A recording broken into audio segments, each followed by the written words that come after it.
মুখ কালো করলে চলবে না। আই ফারিস্তা আমার আদমকে সিজদা কর, উসজুদু লিআদামা ফাসাজাদু ইল্লা ইবলিস আবা ওয়াস্তাকবারা ওয়া কানা মিনাল কাফিরিন।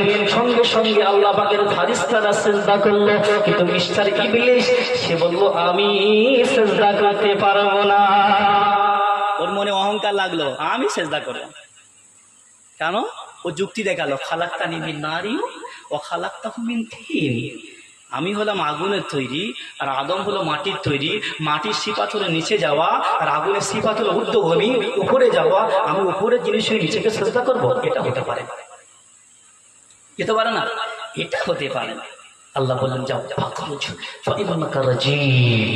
বাড়িয়ে যা। আচ্ছা বলুন, চালাকি সব জায়গায় চলে, আল্লাহর সঙ্গে চলবে? আল্লাহ বলছে তোরা কি চালাকি করবি? ওমা কারো ওমা কারুল্লাহ আল্লাহু খায়রুল মাকিরিন। পৃথিবীর জমিনে কি চালাকি